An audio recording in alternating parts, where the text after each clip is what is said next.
काफी लोगों का मानना है कि यदि कोई भी ग्रह अस्त हो जाता है तो वह अपने फलों को उल्टा कर देता है, अर्थात खराब फल देने लगता है, जबकि ऐसा नहीं है। आज हम इस वीडियो के माध्यम से समझेंगे कि अस्त ग्रह क्या होते हैं और हमारे जीवन पर कैसा असर डालते हैं।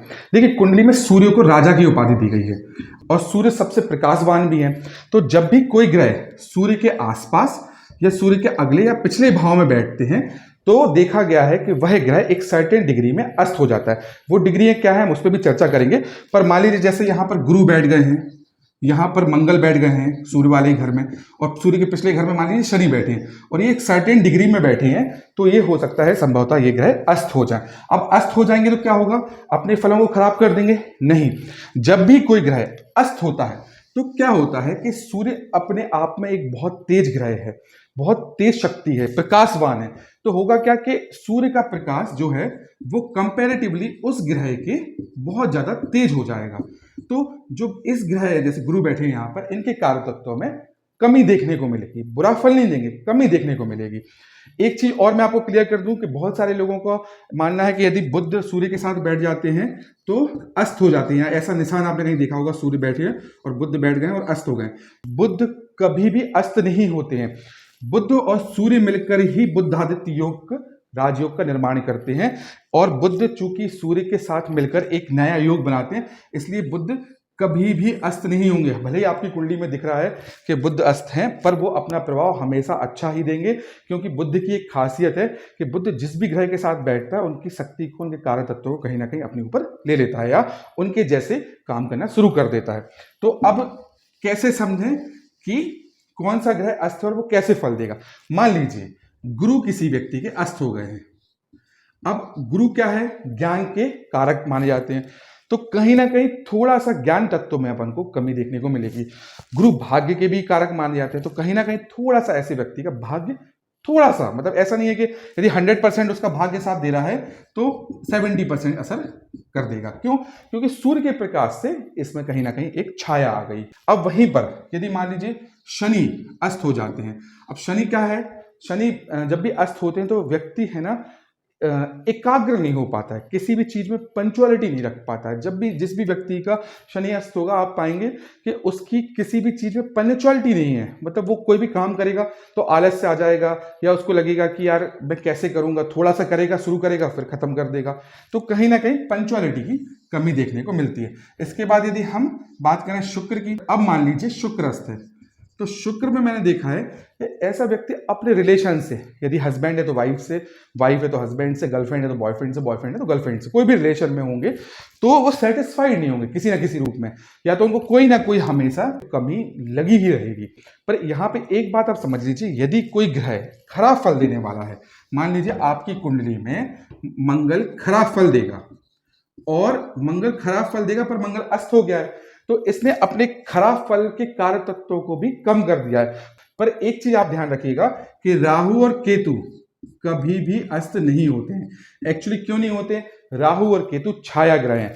जब भी ये सूर्य के साथ बैठेंगे तो सूर्य के प्रकाश में ये धुंध डाल देंगे। आपने देखा होगा कि सूर्य का प्रकाश आ रहा है धरती पर और बीच में बादल आ गए हैं या धुंध आ गया है, तो वो प्रकाश नहीं आ पा रहा है। तो बेसिकली राहु और केतु भी धुंध है। जब भी राहु केतु सूर्य के साथ बैठते हैं तो सूर्य के प्रकाश को कहीं ना कहीं खत्म कर देते हैं या कम कर देते हैं या ग्रहण लगा देते हैं। इसको हम ग्रहण योग भी बोलते हैं।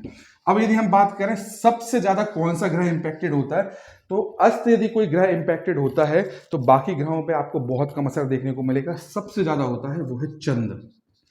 चंद्र एक ऐसा ग्रह है, यदि ये सूर्य के साथ बैठ जाए और अस्त हो जाए तो देखा गया है कि ऐसा व्यक्ति मानसिक रूप से बहुत परेशान रहता है। मतलब उसके पास सब कुछ होगा ना तो भी सेल्फ सेटिस्फेक्शन की हमेशा कमी देखने को मिलेगी। अब आप कैसे समझें कि कौन सा ग्रह कब और कैसे अस्त होगा? तो यहाँ पर एक सारणी देख रहे हैं आप, इसमें हर ग्रह के सामने एक अंश लिखा हुआ है। जैसे फॉर एग्जाम्पल चंद्र के सामने 12 अंश लिखा हुआ है। तो जब भी चंद्र अपने 12 डिग्री से सूर्य के पास आ जाएगा तो वो अस्त हो जाएगा। इसको हम कैसे समझें? मान लीजिए ये सूर्य है, सूर्य 20 डिग्री पर है आपकी कुंडली में और वहीं पर चंद्र 30 डिग्री पे है, तो यहाँ पर कितने का अंतर आ रहा है? 10 डिग्री का अंतर आ रहा है। और 12 डिग्री के अंतर में आ जाएंगे तो ये क्या हो जाएंगे? अस्त हो जाएंगे। तो ये हो गए अस्त। देखिए कोई भी ग्रह जो होता है वो 0 से शुरू होता है और 30 डिग्री तक जाता है, मतलब 0 या अपन बोल सकते हैं बालावस्था और 30 बिल्कुल वृद्धावस्था। यदि कोई ग्रह यहाँ पे 30 डिग्री का हो जाएगा तो उसके बाद वो इस भाव में आ जाएगा। यहाँ पर एक और उदाहरण ले लेते हैं कि मान लीजिए सूर्य 10 डिग्री के हैं और चंद्र यहाँ पर 24 डिग्री के हैं, तो कितने का अंतर आ गया? 14 अंश का अंतर आ गया। 14 अंश पे चंद्र अस्त होंगे? नहीं होंगे, क्योंकि 12 के अंदर होंगे। यदि 9 होते, 8 होते, 7 होते तो ये अस्त हो जाते, पर ये चूंकि 12 के ऊपर है 14 पे, तो ये अस्त नहीं होंगे।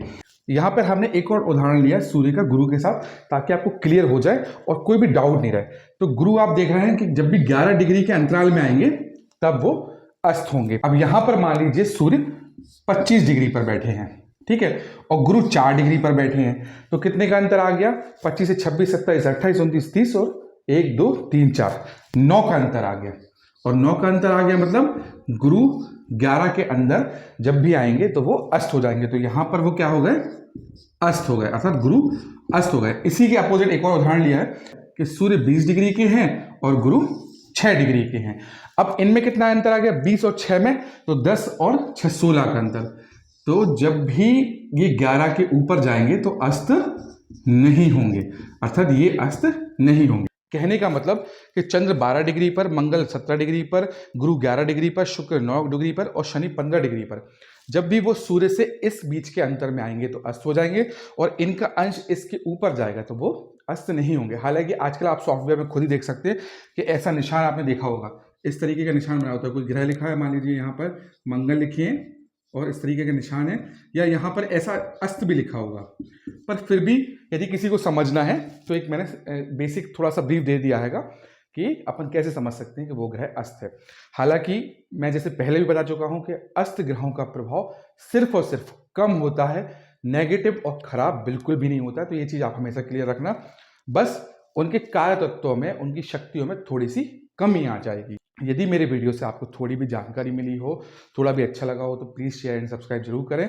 और यदि आपको कहीं डाउट होता है या कुछ भी इस वीडियो से संबंधित कोई भी चीज़ आपको लगती है तो आप मुझे कमेंट सेक्शन में पूछ सकते हैं।